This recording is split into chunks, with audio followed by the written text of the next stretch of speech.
Muy buenas tardes. Entre otros puntos que forman parte de su vasto currículum, es coordinadora de ciclos de pregrado en la propia Universidad Nacional Autónoma de México. Con nosotros en esta ocasión, dando la conferencia Rehabilitación pulmonar en pacientes post-COVID, damos la bienvenida a la doctora Laura Gutiérrez Valdés. Bienvenida, doctora. Gracias por la invitación, gracias por la presentación. Estoy muy contenta de que me hayan tomado en cuenta y con mucho gusto tratar de compartir un poquito de mis conocimientos sobre esto que tenemos. Les voy a compartir una pantalla para que ustedes me sigan en la presentación. Este es un tema muy interesante, bastante complicado y complejo, por decirlo de alguna manera, porque tenemos muchas dudas sobre qué pasa con los pulmones después de una enfermedad como la que hemos tenido. Si bien es cierto que todo esto empezó aproximadamente en el 2019, cuando se detectó en Wuhan un brote local de neumonía. En aquellos días no teníamos conocimiento exacto de cuál era la causa.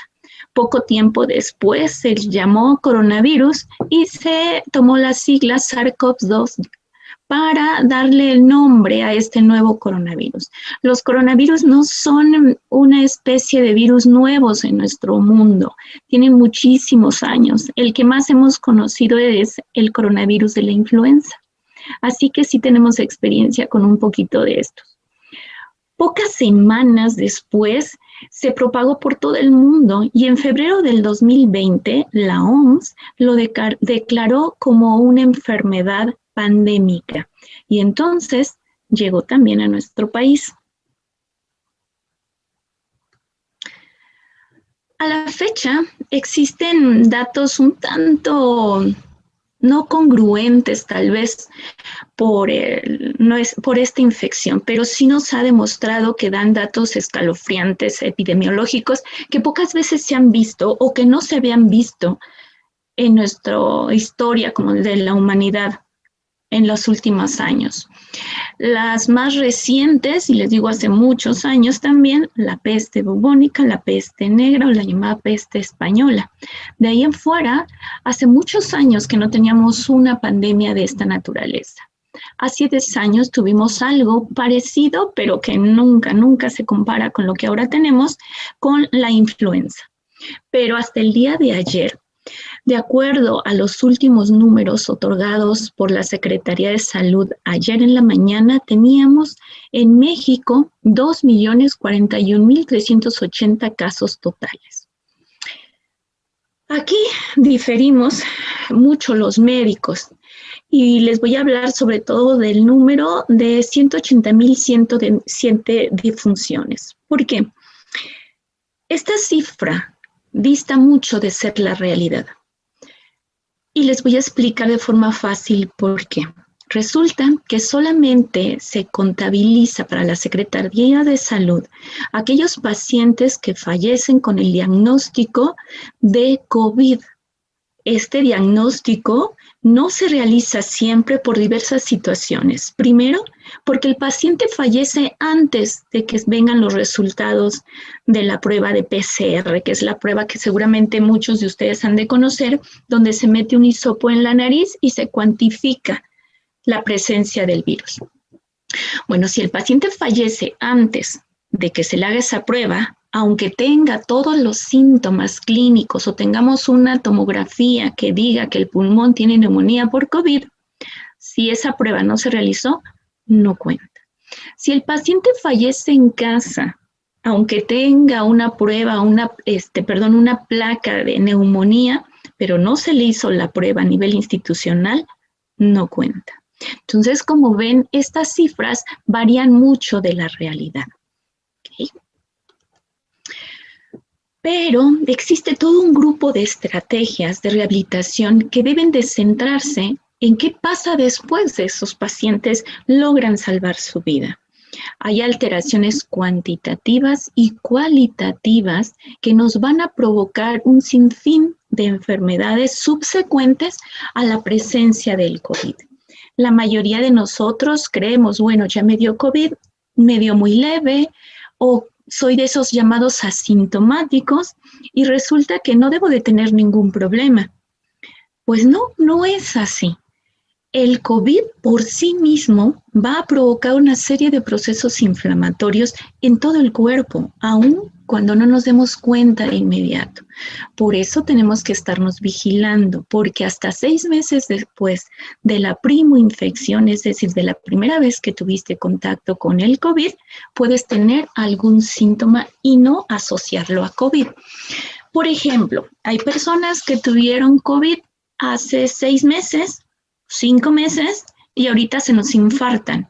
Decimos, no, no tiene nada que ver con el COVID. No, sí, el COVID provoca alteraciones en órganos, principalmente pulmones, corazón, riñones. Todos estos tienen un común denominador, la vascularidad, es decir, el riego sanguíneo. Todos necesitan sangre para subsistir, estos órganos, ¿ok? Entonces, la sangre por sí misma no es el problema, sino los vasos que transmiten la sangre a todo el cuerpo se inflaman y entonces provocan enfermedades o fallas orgánicas que nosotros los médicos llamamos falla orgánica múltiple. Y nos da muchas alteraciones. Por ejemplo, hay personas que no se sabían diabéticas o que no eran diabéticas, es decir, no se les subía el azúcar en la sangre o no se les subía la presión arterial y después del COVID empiezan con este tipo de enfermedades. Personas que sin ser fumadores tenían una salud perfectamente normal a nivel pulmonar y que ahora queda con tantas secuelas que parece que han fumado toda su vida. Personas que se movían perfectamente, que caminaban sin ninguna lesión y que después del COVID tienen temblores distales, se les caen las cosas, arrastran una pierna para caminar, o alteraciones en la sensibilidad. Normalmente, si ustedes toman una pluma y no tienen ninguna enfermedad a nivel neurológico, y yo cierro los ojos, puedo decir que lo que tengo es una pluma. Bueno, las personas que tienen COVID o han tenido COVID moderado a grave pueden perder esa sensibilidad y le podemos poner una pluma en las manos y ellos no saber que tienen una pluma o no poder describirme la consistencia de una pluma. Tal vez alguno de ustedes ha escuchado que el paciente con COVID pierde el olfato y el gusto. Y les puedo decir por experiencia, porque me dio COVID en noviembre del año pasado, que efectivamente dejamos de oler y dejar de oler todo. Y el sabor se desaparece. Meses después, sigo sin tener la percepción al 100%. Y hay estudios que dicen que hasta 5 meses se tarda en recuperarse el olfato y el gusto y que puede no llegar al 100%. ¿Ok? Entonces, ¿qué pasa con toda la población cuando tenemos este tipo de situaciones y nos enfrentamos a la enfermedad y a las secuelas? Bueno, entre otras secuelas, nos da trastornos emocionales. Se está catalogando a los pacientes post-COVID como algo que se llama síndrome post-COVID. Y el síndrome es un conjunto de signos y síntomas, es decir, cosas que el paciente siente y cosas que el médico ve y lo encapsulamos en un nombre, síndrome post-COVID. Y dentro de esto tenemos el estrés postraumático. Las personas se sienten que han cursado con un trauma físico y emocional tan severo que además nos deja secuelas emocionales. ¿Ok? Entonces, hemos demostrado, y ahorita en nuestro hospital, en el Centro Médico ISEMIM Ecatepec, que seguro los que viven aquí en San Cristóbal lo han de conocer, el que está sobre la 3030, estamos llevando a cabo un protocolo con puro personal del hospital, y en el hospital somos alrededor de 1,500 personas, que tuvieron COVID leve, no grave ni moderado, leve, y que están presentando trastornos cognitivos, es decir, trastornos de memoria, cálculo, sumas así seriadas, están fallando, o que están teniendo trastornos del sueño, o que evitan hablar del tema, que tienen episodios de ansiedad, se sienten confundidos, no se sienten a gusto, tienen miedo de ingresar o de regresar al hospital, cuando antes eran de los médicos más proactivos en el hospital, ahora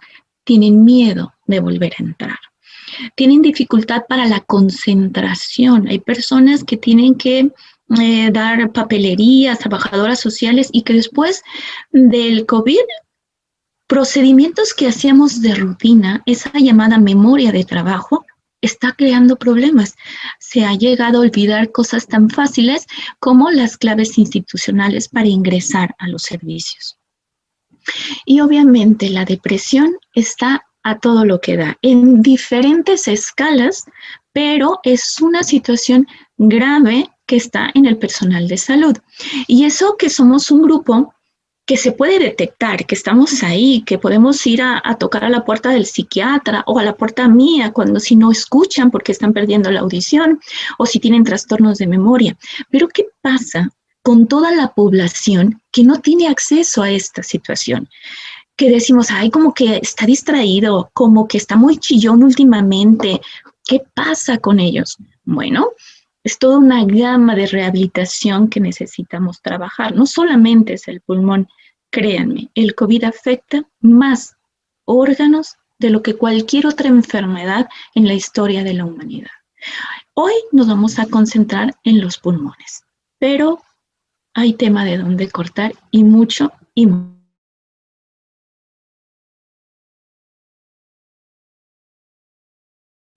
En estos momentos seguramente algunas fallas técnicas con respecto al internet de la doctora Laura. Esperemos que se estructure todo el servicio y podamos seguir con nuestra plática. Desde luego que en este momento esperamos que se resuelva la falla técnica, pero lo que son las cosas, estamos platicando de todo este tema tan importante y tan interesante, sobre todo, porque a todos nos compete. La rehabilitación pulmonar en pacientes, como lo toca la doctora, es realmente fundamental.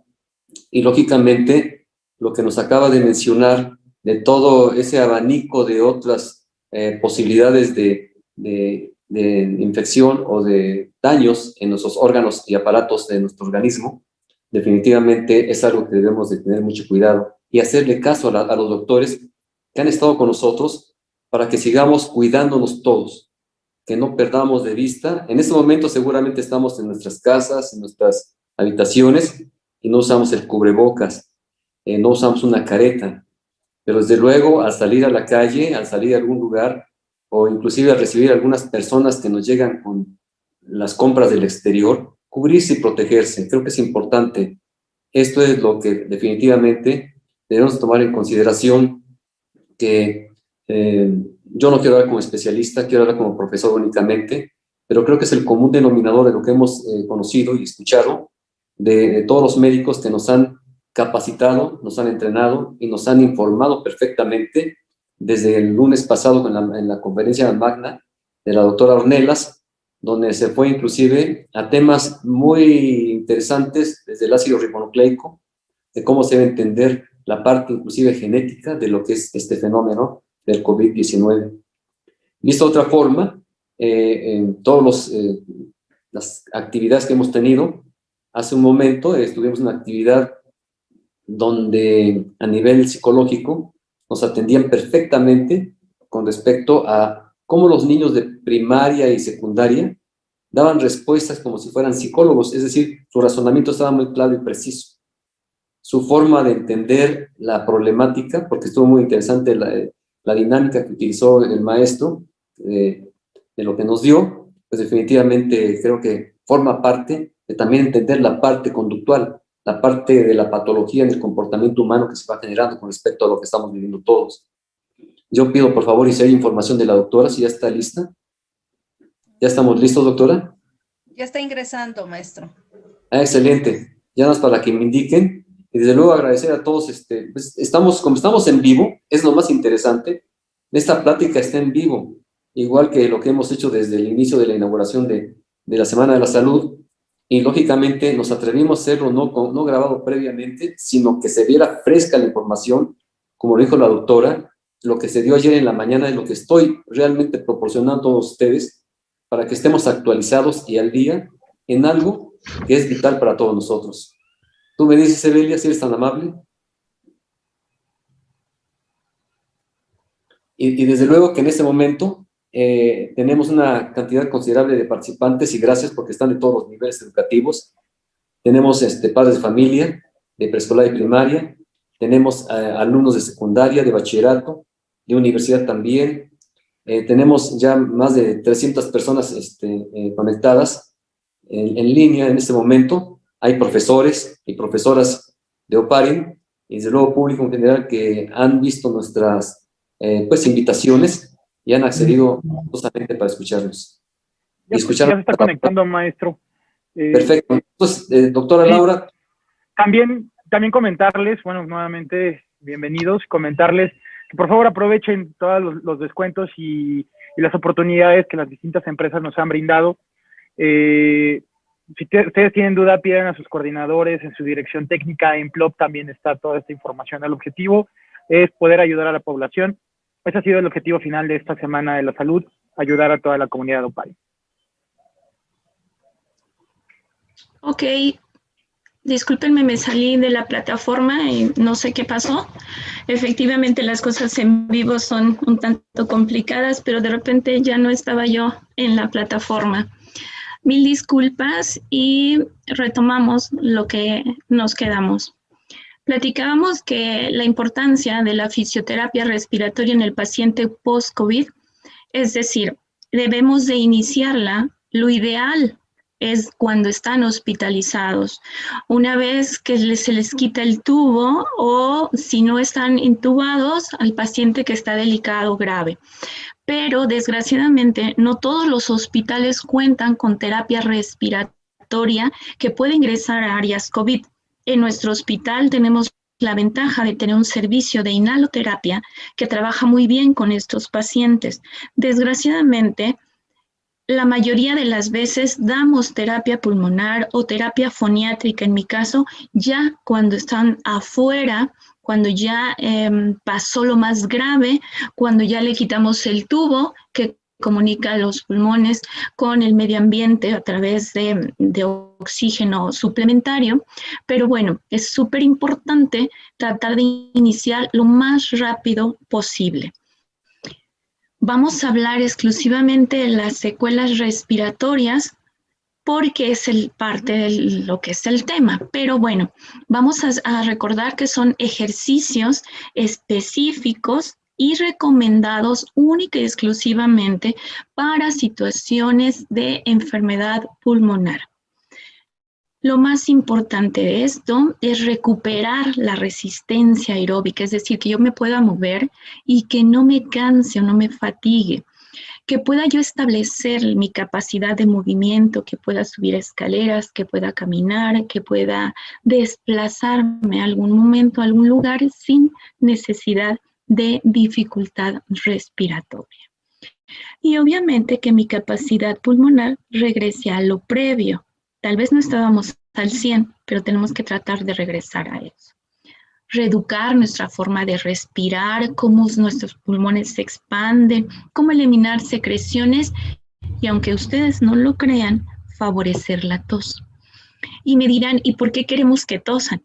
Bueno, la tos no es una enfermedad. La tos es un síntoma que nos dice que los pulmones tienen algo. Si yo quito la tos por completo en todos los pacientes, y no estoy hablando solamente del COVID, todas las flemas o las secreciones que se queden ahí adentro en el pulmón nos van a causar un problema.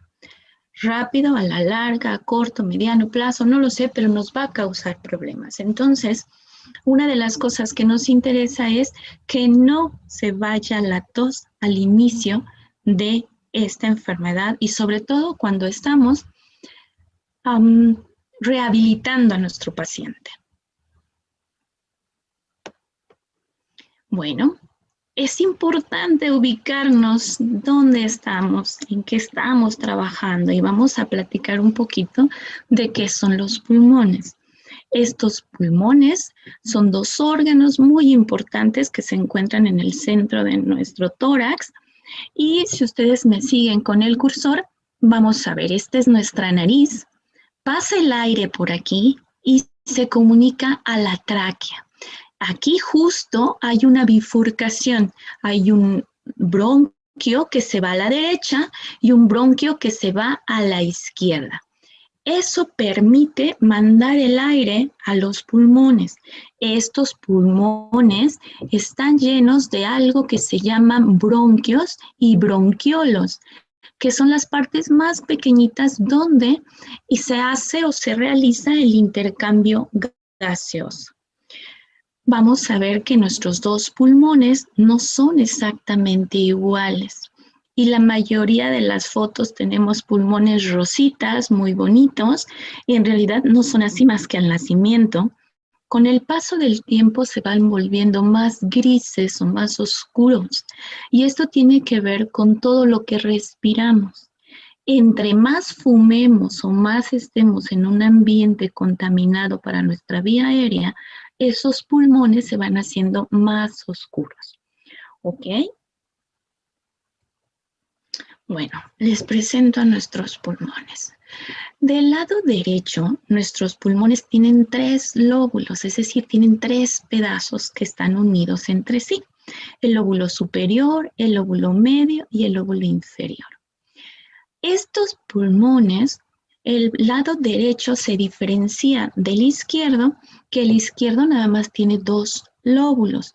¿Por qué? Porque justo aquí, donde debería estar el lóbulo tercero, el final o el inferior, se encuentra una estructura que nos mantiene vivos y que se llama corazón.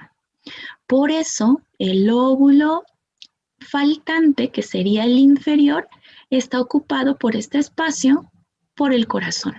¿Okay? Entonces, como ven, nuestros dos pulmones no son idénticos, pero sí te parecen muchísimo y tienen las mismas estructuras a nivel químico que nos permiten respirar y que ese oxígeno se convierte en algo que beneficia a todo nuestro cuerpo. Esta, seguramente ustedes han visto muchas últimamente en la tele o si desgraciadamente algún familiar las ha tenido la necesidad de tomar, es una placa de tórax. Una placa simple de tórax donde quiero evidenciar que esto gris que se ve aquí al centro es la tráquea.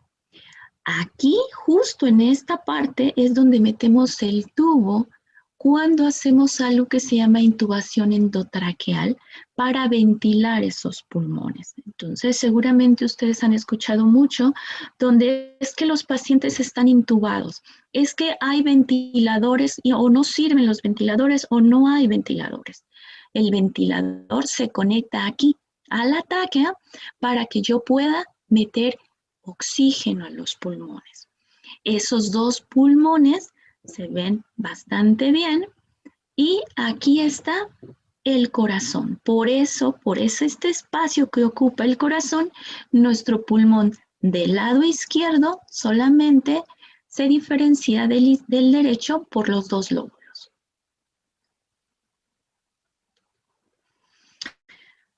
Pero el tejido pulmonar no solamente trabaja por sí mismo, necesita de algunas ayudas.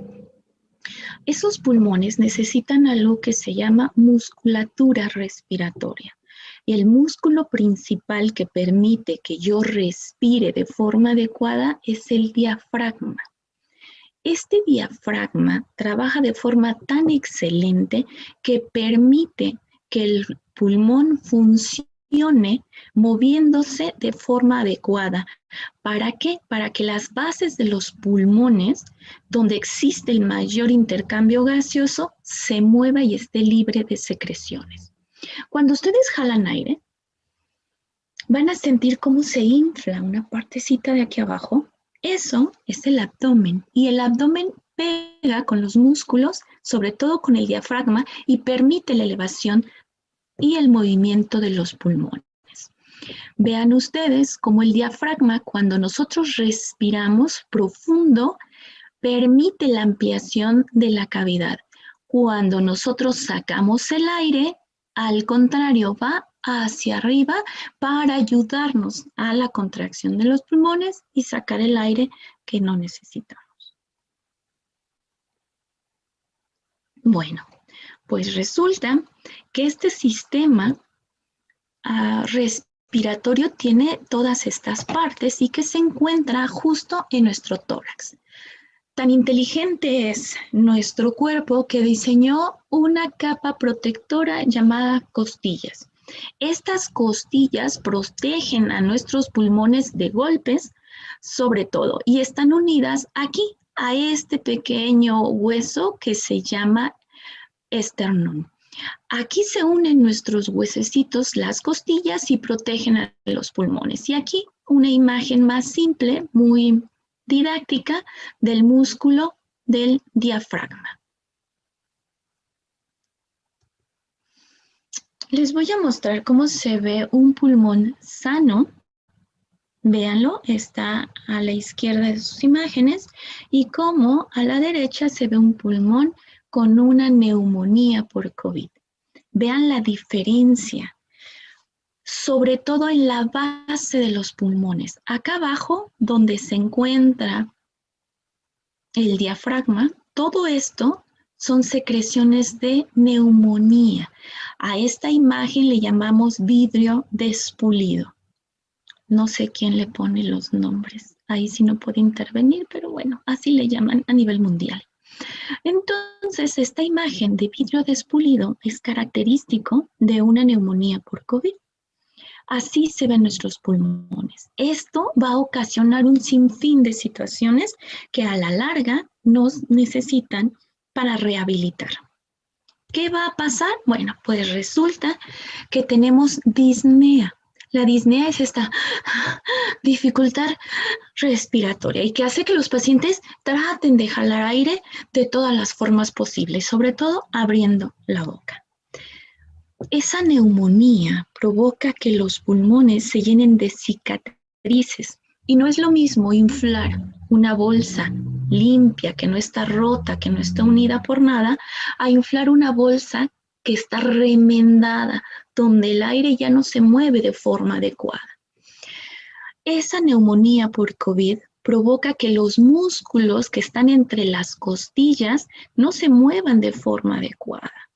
Todos los músculos que rodean a nuestro tórax, todos los que ustedes tienen aquí enfrente, no se mueven de forma correcta. Por lo tanto, vamos a tener dificultad para inspirar aire rápido, así prolongado, y vamos también a tener dificultad para sacar el aire y sacar flemas, porque además provoca que el moco se haga espeso, duro, como pastoso, y permite que se acumule en la base. Todo el moco se va hacia abajo y los pulmones empiezan a sufrir.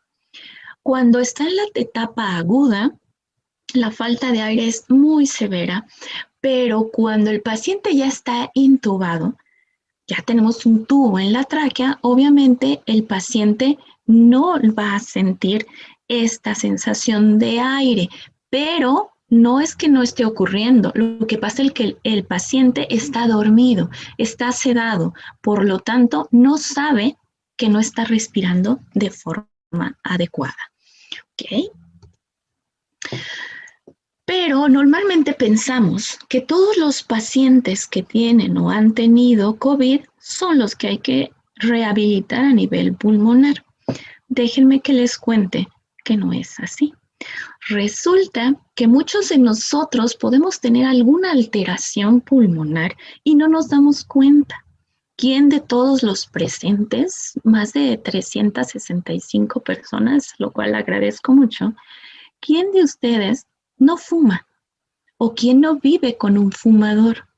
¿O quién no ha tenido en algún momento influenza o neumonía por otras causas, o un golpe en el pecho muy severo, se ha caído de algún andamio, de un primer piso, de un segundo, de una moto, o ha tenido un choque y ha recibido un golpe pulmonar? ¿Quién no ha tenido alguna otra enfermedad ¿O quién no tiene asma? Reflujo gastroesofágico, eso de que se nos regresa la comida. ¿Qué creen? Todo eso puede afectar nuestros pulmones. Y vamos a ver quién de todos aquí tenemos alguna deficiencia para inspirar y para mantener el aire pulmonar. Esto es fácil. Lo ideal es que estuvieran en pareja para que pudieran explorarse juntos, pero si no, vamos a intentarlo solos. Quiero que me digan una A, lo más larga y prolongada. Decía uno de mis maestros, como si la estuvieras pintando. Fíjense bien. Ah, sí, larga y pareja. No quiero que tiemble, no quiero que diga, no, parejita. Ah, y van a contar, van a poner su cronómetro y van a contar cuántos segundos se tardan en decir esa A. Cuando empieza a temblar la voz, le corta. Y vamos a ver cuántos segundos logran. Al final, en las preguntas y respuestas, me cuentan si hay alguien que tenga algún problema. Si son chicas, la capacidad de decir esa A larga y prolongada es de 16 segundos. Si son caballeros, la capacidad de decir esa A prolongada tiene que ser más de 16 segundos. Y estamos hablando de 18 a 20 segundos. Si son cantantes o practican el canto, han tenido entrenamiento vocal, tienen que durar más de 20 segundos. Si no es así, tenemos problemas. Después vamos a contar, y aquí es importante, fíjense bien, van a contar un dígito por segundo.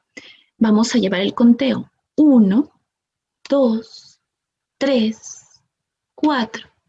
Y así, cuando lleguen al número 20, ya que su cerebro y su respiración están en coordinación, van a fijarse cuántos números dicen entre respiración y respiración. Vean. Van a fijarse en esto. Yo estoy contando. 1, 2, 3, 4, 5, 6. Y vuelvo a respirar. ¿Vieron? Quiero que intenten eso. Inténtenlo. Nos podemos esperar unos segundos.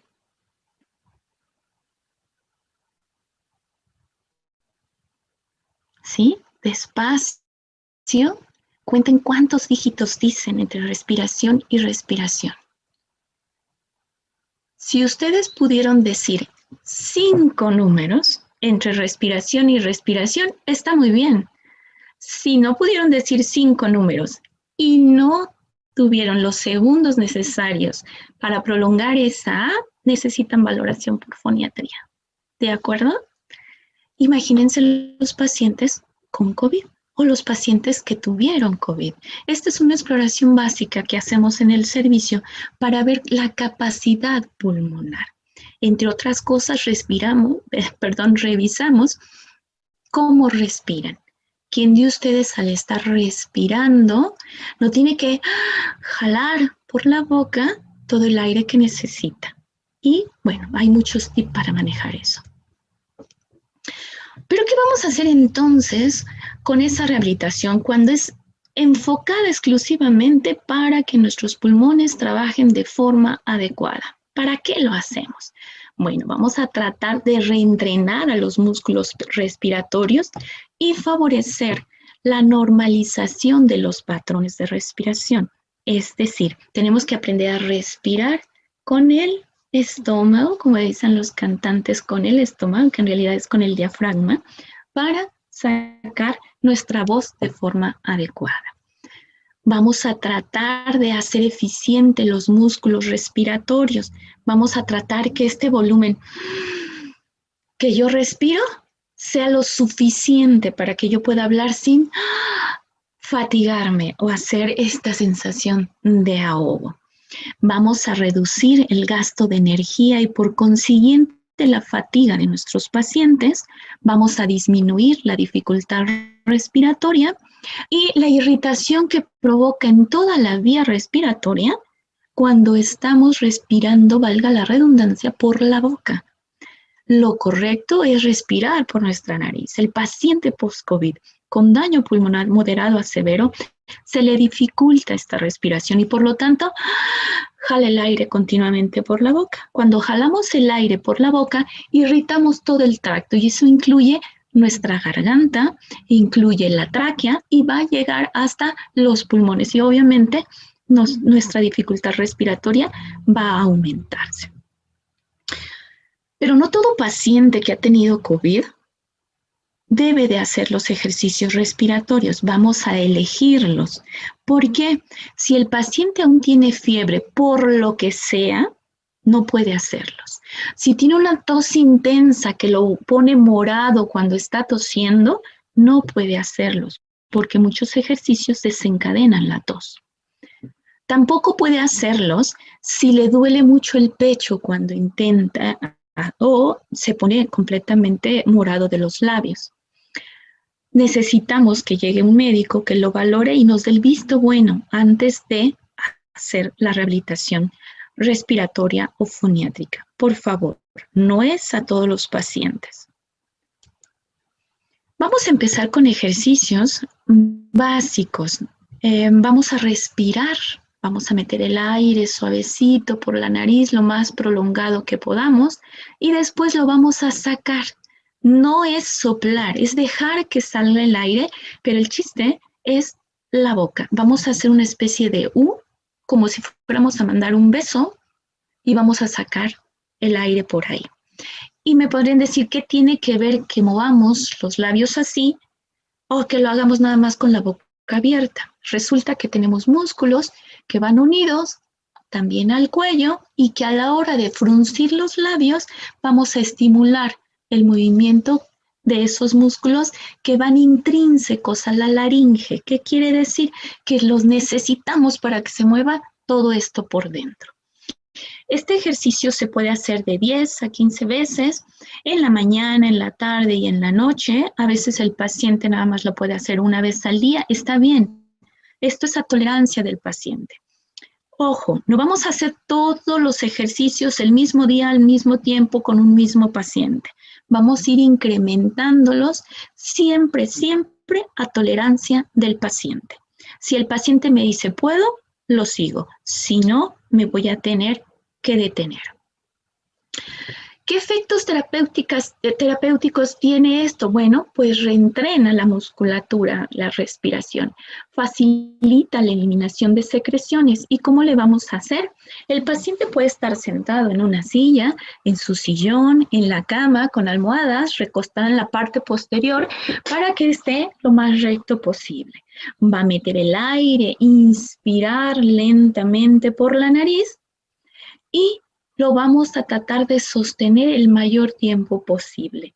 Después, haciendo fruncir los labios, haciendo una U, vamos a sacar el aire lentamente por la boca.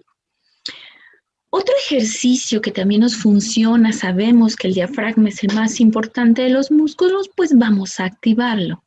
¿Cómo vamos a realizar este ejercicio? Lo podemos hacer en ejercicios de repeticiones o ciclos de 10 a 15 veces, en la mañana, en la tarde, 2 veces al día por lo regular. ¿Cómo lo vamos a hacer? Este ejercicio puede ser sentado o recostado, con las piernas semiflexionadas. Ahorita les voy a poner una imagen y nos va a servir para lo mismo, reentrenar toda la musculatura de la respiración. Fíjense bien cómo funciona.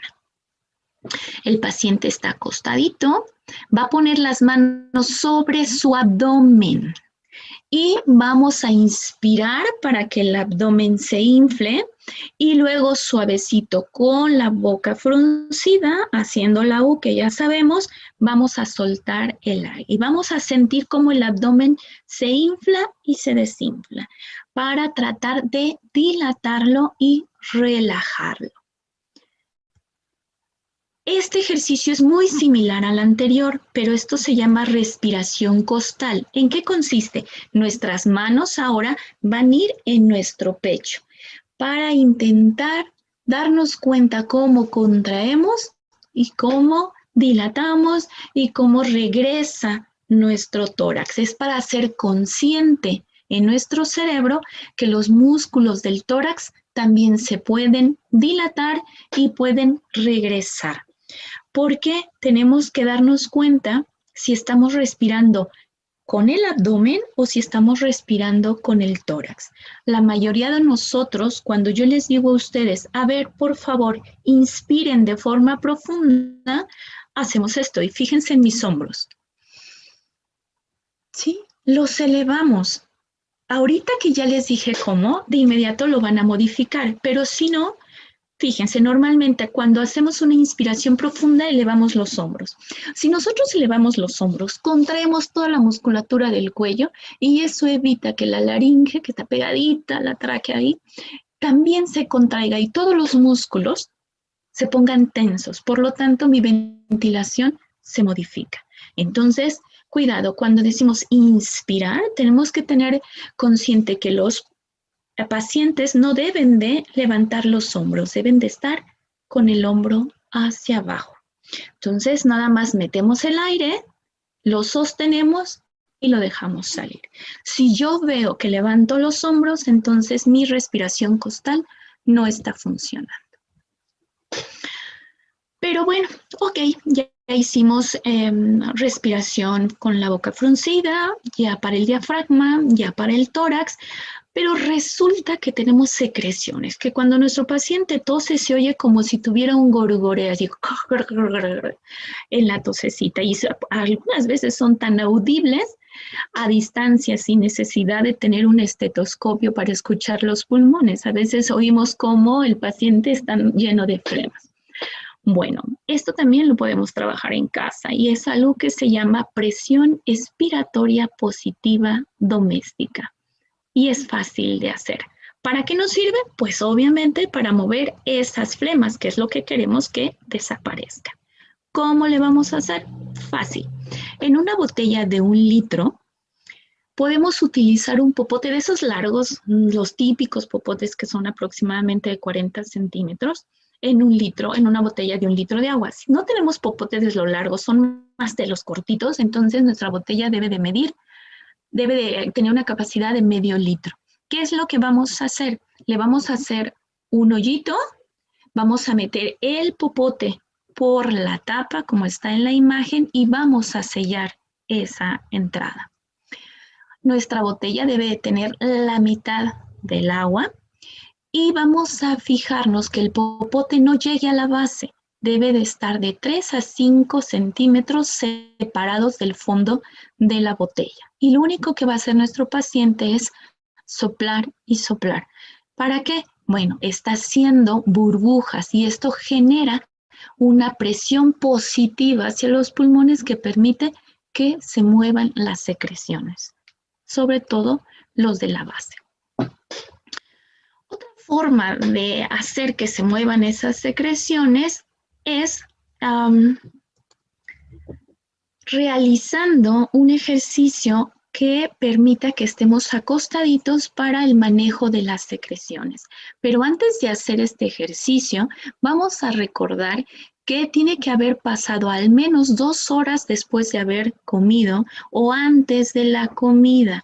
¿Por qué? Porque puede provocar tos y si el paciente acaba de comer y le da un acceso de tos, puede vomitarse o puede, en el peor de los casos, aspirar la comida y ocurrir algo que nosotros llamamos broncoaspiración. La comida se va a los pulmones y el paciente puede ahogarse. Okay, entonces, con mucho cuidado, después de 2 horas de haber comido o de preferencia antes de la comida, vamos a poner al paciente sobre su costado derecho o izquierdo, da igual con cuál empezar, y lo vamos a poner de ladito, va a inhalar el aire de forma normal, lo va a aguantar ahí y con la boca abierta lentamente lo va a ir dejando salir. Lo hace 5 minutos consecutivos y cambiamos al otro lado de nuestro cuerpo sin levantarse. Lo único que va a hacer es girar de lado el paciente. Para este tipo de movimiento de secreciones hay muchos ejercicios. Otro es poner las manos enfrente de nosotros, meter el aire y después sacarlo lentamente. O poner un brazo enfrente de nuestro tórax Cuando levantemos el brazo, inhalamos. Entonces, hacemos, cuando ya se nos canse, cuando ya no podemos, sacamos el aire y bajamos el brazo. Y entonces coordinamos la musculatura del brazo, el proceso de inspiración y nuestro cerebro trabaja al mismo tiempo. Y esto es un doble ejercicio. Ejercitamos nuestro cerebro y recordamos cómo movernos. ¿Por qué hay que mover los brazos? Porque los brazos están unidos al tórax con otros músculos que no son los principales, pero que también ayudan a la respiración. Podemos ponernos enfrente de un espejo, levantar los brazos cuando estamos cogiendo el aire, inspirando, y luego al soltar el aire lo volvemos a bajar. Puede ser con los brazos a los lados o con los brazos enfrente. Vamos a elegir los ejercicios que sean más cómodos para nuestro paciente. No los vamos a hacer todos los que salen ahorita aquí en la presentación y con mucho gusto les dejo la presentación a la escuela para que la comparta. No, no van a ser todos de corrido, ¿de acuerdo? Vamos a ir eligiendo lo que nuestro paciente vaya necesitando y que no se agite, que no le provoque vómito intenso ni un acceso de tos que lo ponga morado de los labios, ¿ok?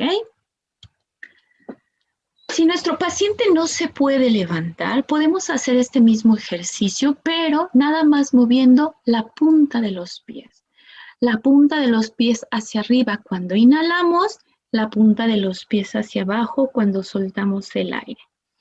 Y me van a decir, ¿y para qué los pies? Bueno, a la hora que levantamos así en esa posición en una silla, contraemos el abdomen. Si contraemos el abdomen, contraemos el diafragma. ¿Y qué creen?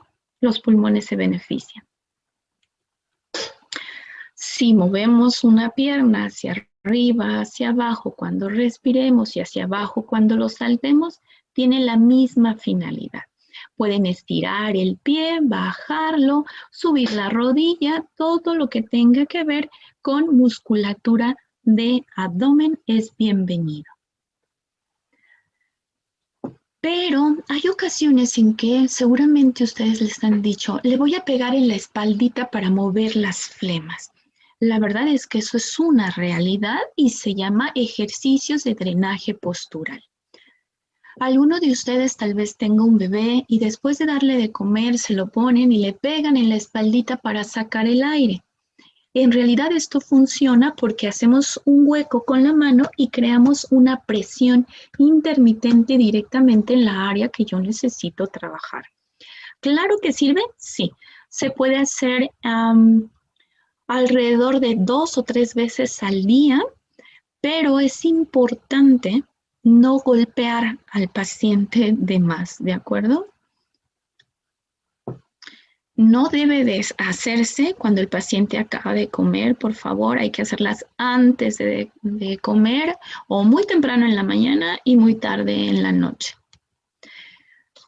La técnica de percusión es la que les comento, la que todo el mundo conoce cuando le pegamos en la espaldita a un bebé para que pueda sacar el aire y tiene que hacer este sonido como un huequito. Si ustedes nada más lo medio tocan, no nos sirve. Tiene que hacer hueco y tiene que sonar, pero no vamos a golpear en la columna, no vamos a golpear en el tórax, no vamos a pegarle en el estómago ni en la última costilla, estas flotantes que tenemos aquí, ahí no. De ahí en fuera tenemos una amplia gama de dónde pegar. También tenemos algo que se llama técnica de vibración. En lugar de hacer el golpeteo, vamos a poner nuestra mano y vamos a mover el brazo para que sienta un movimiento vibratorio. Si ustedes tienen un vibrador de esos especiales para masajes, también sirve o cumple la función. ¿Y dónde lo vamos a hacer? Bueno, vamos a poner a nuestros pacientes de esta manera. Aquí sí necesitamos que lo haya valorado un médico y nos diga, tiene flemas en la parte, los pulmones en la parte inferior, o tiene flemas en la parte superior, o tiene más flemas del lado derecho, o tiene más flemas del lado izquierdo. ¿Por qué es importante? Porque dependiendo dónde estén las flemas, vamos a poner a nuestro paciente. Si están muy arriba, el golpeteo es aquí, arriba. por la clavícula. Si están en la parte posterior, entonces vamos a inclinar a nuestro paciente sobre una almohada y vamos a pegar ahí. Ustedes van a ver estos puntitos en las diapositivas donde dice dónde va a recibir la terapia cada uno de nuestros pacientes. Y bueno, dependiendo dónde lo necesitemos, es donde vamos a influir con ese golpeteo. Pero a veces nuestros pacientes no les gusta este tipo de terapia o la persona que se los da no sabe hacerlo. Entonces, también hay aparatos que nos van a servir para reforzar de forma visual el ejercicio del paciente. Cuando yo les digo a mis pacientes, a ver, respire profundo, así como que les da risa y dice, ay, no, otra vez esos ejercicios, ya los hice en la terapia. Pero cuando les ponemos los ejercitadores respiratorios incentivos, o también llamados ERI, como están viendo cómo se mueven las pelotitas, les da más gusto y prefieren trabajar con este equipo. Y son así. El ERI dependiente de flujo tiene 3 pelotitas que favorecen la activación de los músculos del tórax.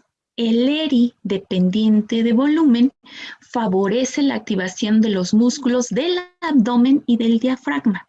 Los dos son muy buenos, dependiendo qué tan delicado estén esos pulmones, podemos utilizar uno y otro.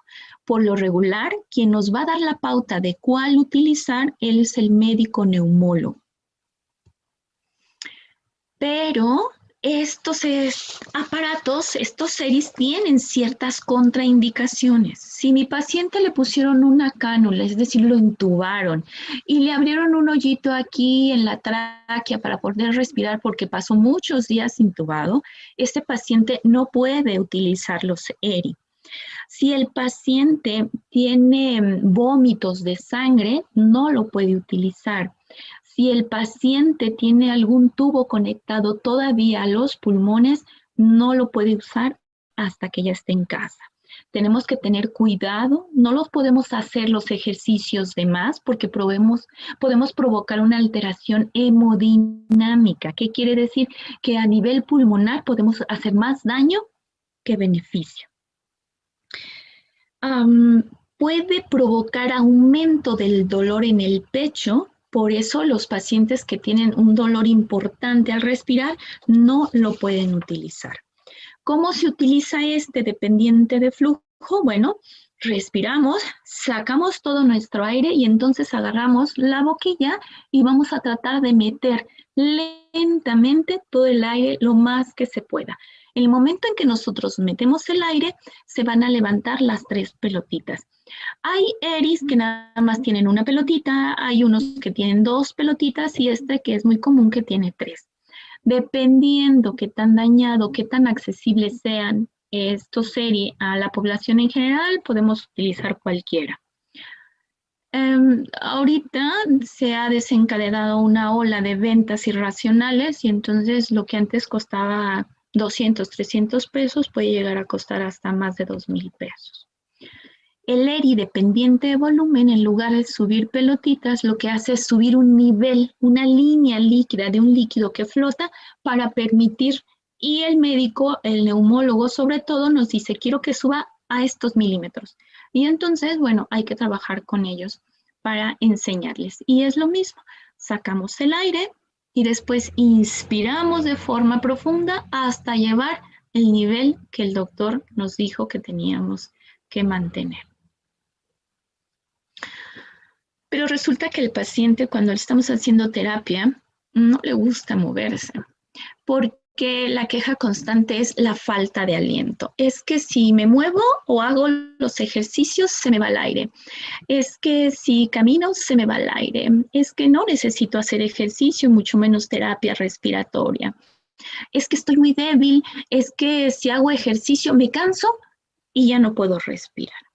Tenemos que trabajar con ese aspecto emocional de los pacientes porque claro que necesitan rehabilitación respiratoria, pero va acompañada de actividad física.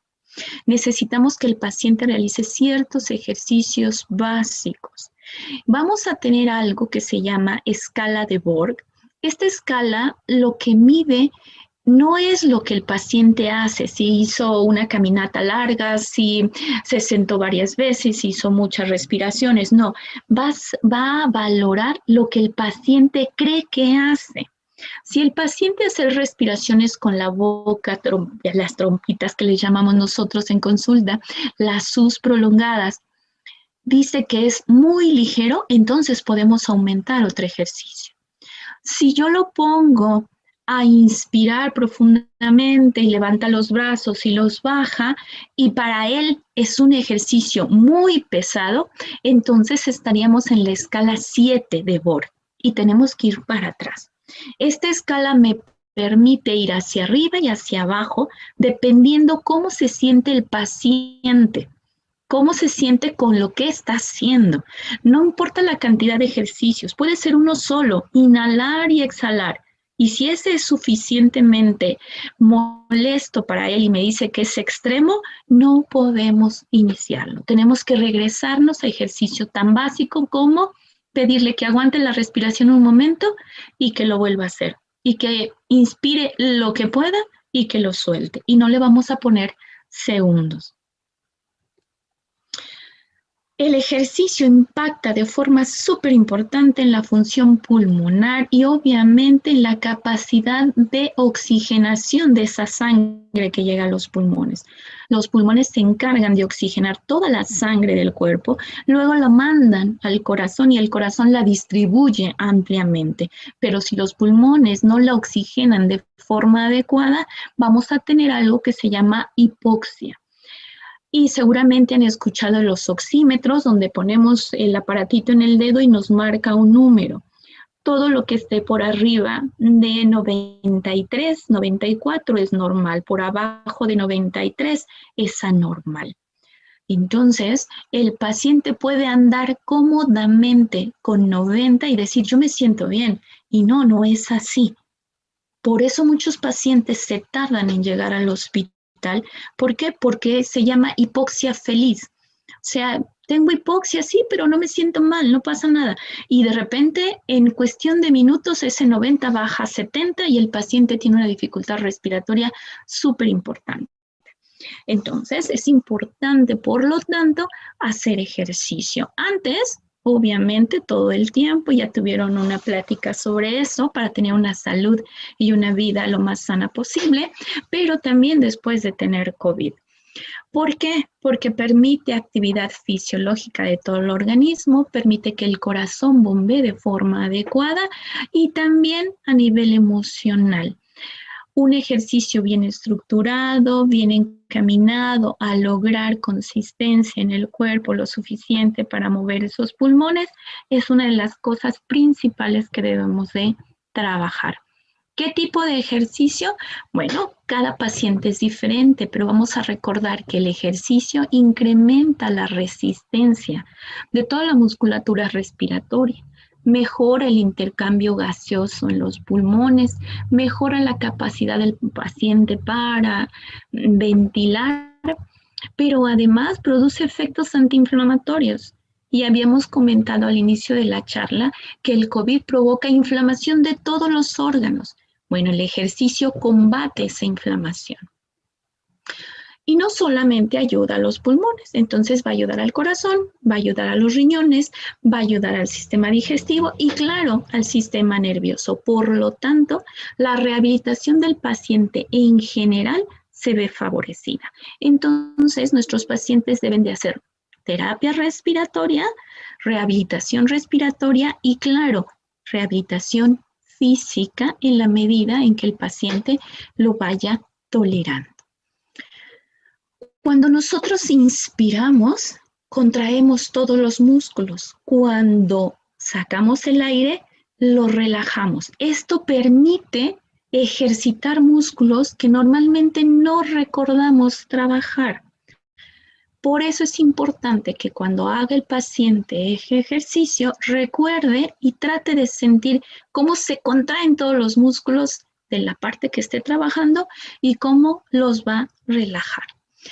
¿Cuándo debemos detener a nuestro paciente? Cuando la dificultad respiratoria sea importante, cuando empiece con vómito o con tos intensa. Normalmente le pedimos a los pacientes que hagan ejercicio y que lo vayan aumentando poco a poco. Iniciamos con 20, después a 30 y después a 60 minutos al día. Pero, ojo, estos minutos van divididos en 2 tiempos. Si iniciamos con 20 minutos de ejercicio, iniciamos 10 en la mañana y 10 en la tarde. Si pasamos a 30 minutos, 15 en la mañana y 15 en la tarde, y así sucesivamente. Empezamos un día a la semana y después vamos agregando 2, 3, hasta que logremos la semana completa haciendo ejercicio. ¿Qué ejercicios vamos a empezar a hacer? Caminar. Caminar es el principal ejercicio aeróbico que le va a ayudar al paciente a irse adaptando a todas las circunstancias que hemos estado pasando. Por lo tanto, caminar en superficies planas las primeras 2 semanas. 10 minutos en la mañana, 10 minutos en la tarde. Nada más, un día a la semana. Después, cuando su capacidad y cuando él lo tolere y en la escala de Borg, él me diga, sí, esto es muy ligero, le puedo aumentar a subir y bajar escaleras. Una vez al día, 10 minutos y después lo vamos aumentando. Podemos hacer ejercicios de flexión abdominal, de contractura muscular o utilizar una bufanda y mover los brazos hacia arriba y hacia abajo. Todo depende de la edad del paciente, del peso del paciente, de las enfermedades que estén con él como diabetes, hipertensión, de si tiene alguna lesión en las articulaciones. No lo vamos a poner a hacer un paciente subir y bajar escaleras si tiene una prótesis de rodilla. ¿Ok? Entonces ahí lo dejaríamos en superficies planas.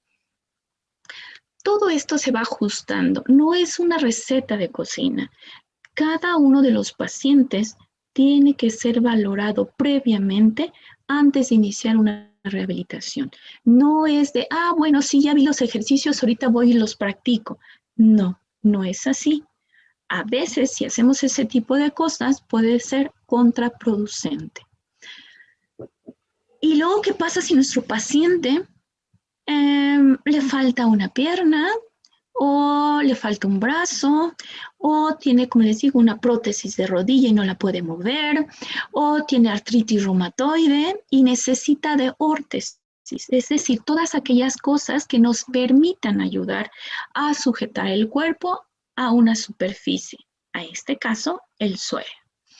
Contribuyen a evitar o disminuir las limitaciones del movimiento. Si yo le pongo un bastón a un paciente o le pongo una andadera para que se pueda desplazar, ya no lo voy a tener sentado, voy a poder hacer que camine un poquito y que pueda moverse por la habitación y entonces sí ya le puedo decir, ¿sabe qué? Me va a caminar sus 10 minutos ahorita. ¿Ok? Existen muchas órtesis, bastones, andaderas, sillas de ruedas especiales, muletas, todo depende lo que mi paciente necesite. Una guía más completa de toda la rehabilitación, incluso a nivel neurosensorial, viene en esa guía que les estoy compartiendo al final de la diapositiva, se llama Beatriz. Guía práctica para la rehabilitación respiratoria, muscular y neurosensorial del paciente con alta por infección moderada severa por COVID. Pueden recabar toda la información que gusten ahí, ampliarla, pero cuidado, por favor, se lo suplico. No pueden utilizar los estudios, todo lo que les acabo de dar, sin una valoración previa de un médico. Sobre todo un médico neumólogo o un médico en rehabilitación física. Necesitamos vigilar al paciente y tener cuidado de cómo hacemos esos ejercicios. ¿De acuerdo? Y ahora sí, pues todas las preguntas que ustedes gusten, estoy para servirles. Doctora, muy amable. Es la verdad un gusto el poder escucharla, el poder conocer todo lo que podemos hacer, pero a través de su estrategia médica que tiene. Y tenemos una serie de preguntas elaboradas para usted, que tiene nuestro público, nuestros alumnos, padres de familia, y agradecerles a todos su presencia, la verdad, qué bueno, y les agradecemos mucho que estén en forma permanente con nosotros. Primera pregunta, doctora. Desde luego, la doctora Laura Gutiérrez Valdés, como nos comentó hace un momento, seguramente nos va a dejar su presentación para que después, quienes la deseen, podamos verla, revisarla, pero con el consejo que nos dio, no hacerlo todo al mismo tiempo. Ya lo explicó ella. Vamos a la primera pregunta. Algunas ya los explicó, pero voy a comentarlas tal cual están formuladas. La primera, ¿es necesario hacer ejercicios de respiración si no he tenido COVID para fortalecer mis pulmones? Esa es la primera pregunta. Ok. ¿Quién hizo la pregunta? ¿Es hombre o mujer? Si es hombre y tiene en la A prolongada más de 18 segundos, no tiene de qué preocuparse. Si es mujer y tiene 16 segundos, no tiene de qué preocuparse. Pero si no alcanza esos segundos al pronunciar una A prolongada, sí, necesita rehabilitación pulmonar y dejar de fumar. Perfecto. Doctora, muy amable. La verdad es que esas preguntas concretas y la respuesta concreta de la doctora nos abre un panorama precisamente para la interpretación de lo que cada quien tiene según la edad, según la actividad que tengamos y desde luego si es hombre o si es mujer. Pero definitivamente es necesario todo lo que nos están preguntando. Las técnicas, la siguiente pregunta es, ¿las técnicas enseñadas también podrían ayudar a personas con problemas respiratorios o por tabaquismo? Sí, claro que sí. Esto es para aumentar la función respiratoria. Y esa función respiratoria está limitada al principio de la plática, les comenté, por muchas cosas. Puede ser porque tengo un tabaquismo crónico y tengo una enfermedad que se llama EPOC, es una dificultad crónica para respirar.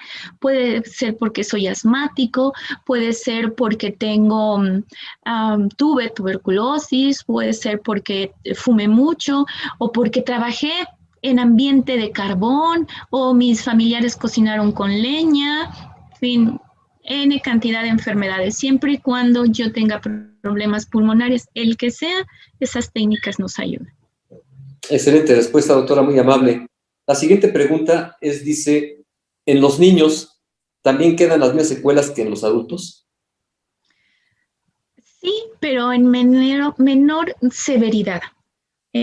La mayoría de nuestros pacientes pediátricos pasan con un COVID muy leve, muy leve. Muy difícilmente terminan con una neumonía. Sobre todo ocurre en niños mayores de 12 años, pero cuando ocurre, sí, las secuelas son tan importantes. Incluso a veces hay una enfermedad que se llama síndrome inflamatorio sistémico en el niño, desgraciadamente dado por COVID, y ese provoca la muerte. Entonces sí, pueden ser igual de graves. Muy amable, doctora.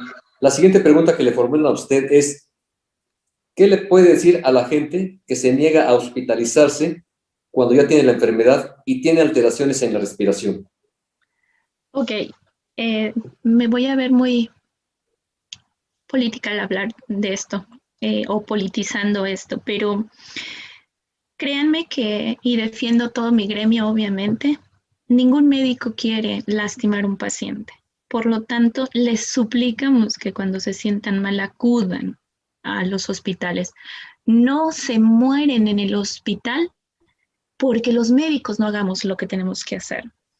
Fallecen los pacientes porque van muy tarde a que los ayudemos.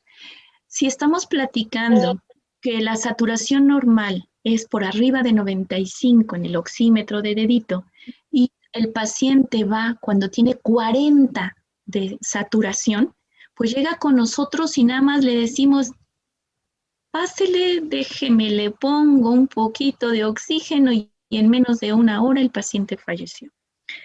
De forma personal, ahí en Ilisemín, un día llega un paciente, dificultad respirar, tenía alrededor de 60 de oxímetro de pulso, 60 y algo, nada más se quitó el cubrebocas, hizo una bocanada de aire y cayó muerto a mis pies. Y le decimos, ¿qué tenía? Y llega la hija y me dice, aquí está su placa de neumonía por COVID, se la acaban de entregar, pero no quería venir al hospital. Y la placa tenía ya una semana.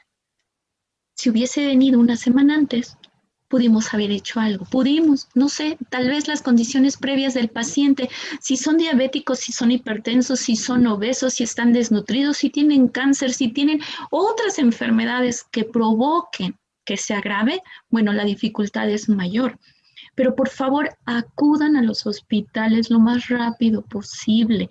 Cuando tienen una saturación por arriba de 80, podemos hacer mucho por ustedes, mucho, mucho por los pacientes. Cuando es por abajo de 80, difícilmente vamos a alcanzar a saturar de forma adecuada y las secuelas son graves y entre ellas la peor, que es la muerte. Agradecemos su respuesta, doctora, con la intensidad y la fuerza con lo que lo dijo y con lo que vive usted en forma permanente. La siguiente pregunta dice, ¿qué diferencia lograríamos al hospitalizarnos que a quedarnos en casa? Vivir, esa sería la diferencia. Vivir con menos secuelas o fallecer.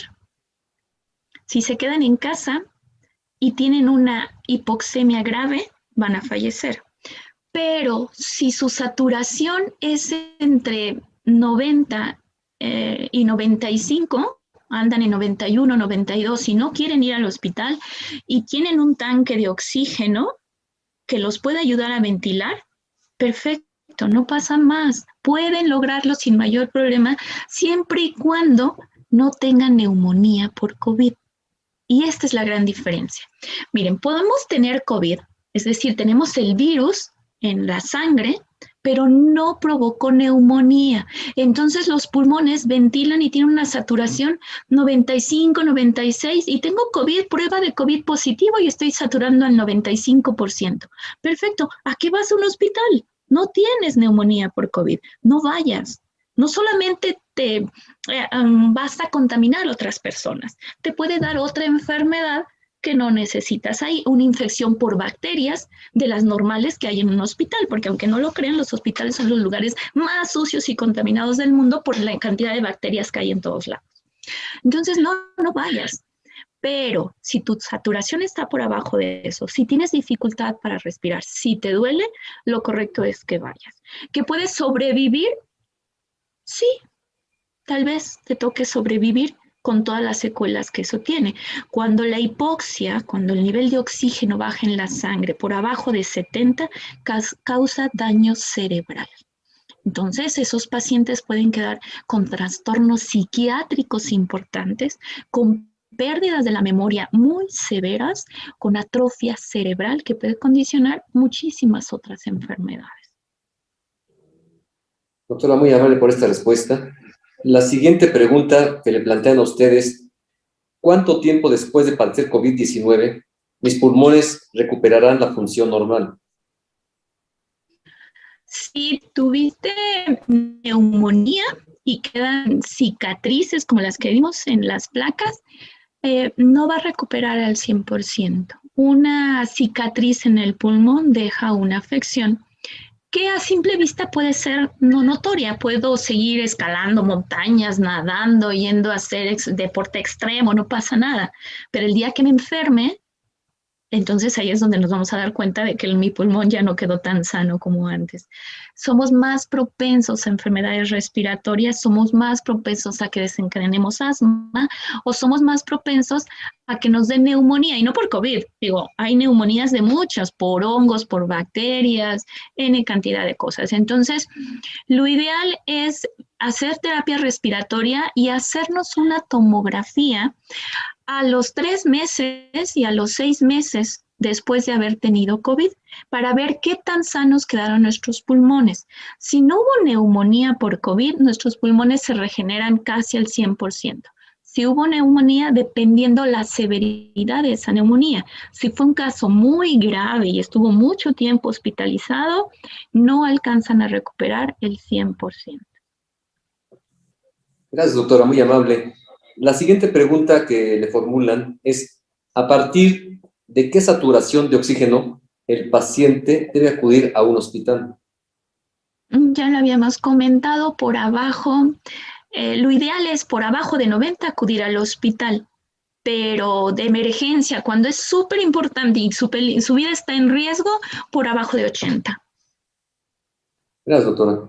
La siguiente pregunta dice así: ¿es cierto que si te detectan COVID en un estado no grave o como paciente asintomático, al realizar el tratamiento recetado por el médico, puedes tener contacto con el exterior a los 15 días?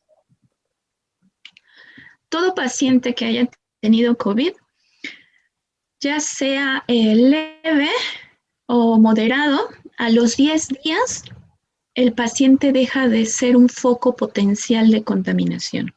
Pero normalmente les pedimos que se esperen en casita los 15 días. Después de 15 días, si nada más eres asintomático, claro que puedes salir de casa, puedes hacer tu vida, pero obviamente la norma dice no salgas de casa, quédate. Pero si tienes que ir a trabajar, claro que sí, puedes ir a trabajar. De hecho, a nosotros como servidores públicos en ICEMIM, después de 12 días, después de haber tenido un COVID de 12 días leve, nos reintegramos al trabajo sin ningún problema. Doctora, muy amable.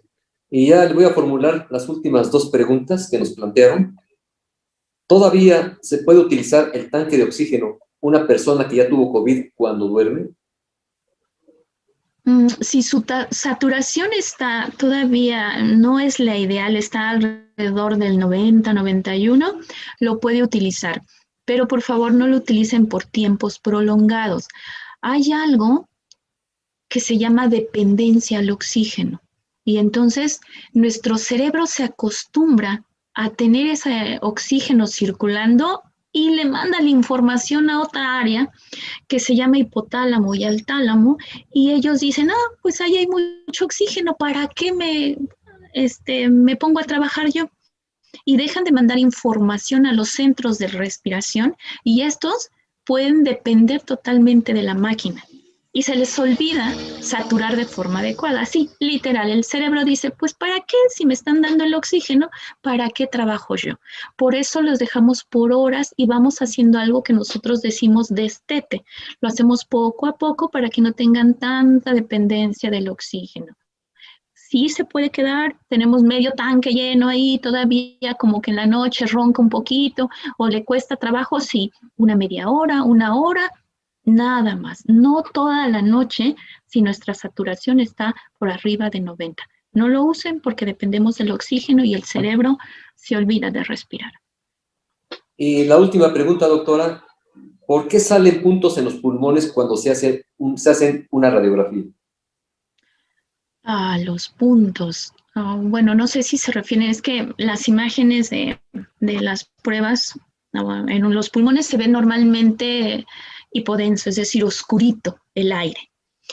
Pero a veces encontramos pequeños puntitos que pueden ser vasos sanguíneos porque el líquido, la sangre se ve diferente en el aire, en una placa. Entonces pueden ser puntitos de las arterias más grandes pulmonares o venas o calcificaciones. Entonces las placas son dependiendo la enfermedad o lo sano que estén. La técnica no es lo mismo una placa simple de tórax que una tomografía o una resonancia.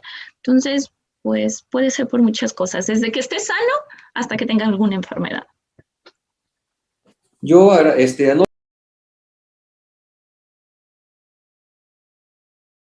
nombre de los profesores, alumnos aquí presentes, padres de familia, invitados todos, agradecemos a la doctora Laura Gutiérrez Valdés su valiosa participación en esta plática, conferencia sobre rehabilitación pulmonar en pacientes COVID, post-COVID.